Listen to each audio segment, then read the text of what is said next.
Hey guys, Professor Bill of Comic Book University, an Amazing Spider-Man issue number 3. Alright, this was a fun book, and the cover, that doesn't quite happen. It's more like symbolism for the future. Potentially. It's kind of got to go that way, otherwise it's just not that fun. I love that all of the Marvel comics right now have a tribute to Steve Ditko in the beginning, which is cool, especially for the Spider-Man comics, because, come on. Anyhow, well, the Doctor Strange ones too, but you get what I'm saying. So, Nick Spencer's the writer. Ryan Oatley kills it on pencils, man. Cliff Rathburn inking. Laura Martin colors. VC's Joe Caramanga on the letters. Okay. And Oatley and Martin do the covers. Steve Epting did a Fantastic Four variant cover. So, yeah, it looks like Peter Parker and MJ are definitely back together again. Are they actually living together and all that stuff? I'm not entirely sure. The comic is leaving it open, and I love that it's doing that. The more that you tell us, the more that we can pick apart. You understand where I'm coming from? They literally leave this about as ambiguous as possible without just saying, yeah, a Spider-Man story is happening. No. There's actually a story here, but they leave it open. Maybe they're just trying to rekindle. Maybe they're actually together. Maybe they're living partners again. You know what I'm saying? I don't know. I don't care. Right now they're together and they're dating. They went bowling, which is like, wow, man, are you from the 80s? Oh, yeah. You kind of are. Anyhow, a bunch of other things happen in the comic book. I dig it. There's a definite story here. Like, there's actually a Peter Parker story here, which I love. Of course, Spider-Man punching things is always great, but, you know, Peter Parker is the one that's a little bit harder to write for because that's an actual relationship. That's the stuff that we actually grew up on. One of the main reasons why we love the Spider-Man comic books for all these years is because Peter Parker is vastly different from Spider-Man, even though they're the same people. It's not like a Hulk and Bruce Banner situation where they actually are different people.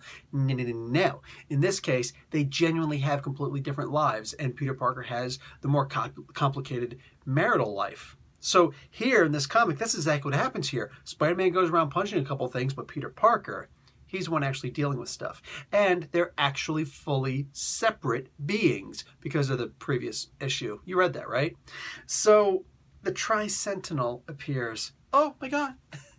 Oh my god, the Tri-Sentinel's back. I love this stupid Tri-Sentinel. Back from the Acts of Vengeance days. I think this is like the Tri-Sentinel's third appearance. Maybe the fourth. But anyway, it's at least the third appearance. And there's a very quick little backdrop on exactly what happens. What happened that caused this to happen. The Peter Parker and Spider-Man personalities actually meet each other and they hang out. Peter gets abandoned on a roof. That's always funny.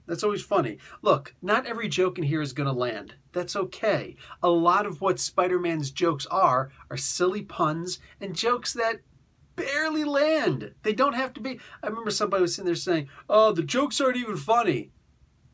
Sorry. Go back and read the original issues of Spider-Man. Those jokes weren't exactly zingers either.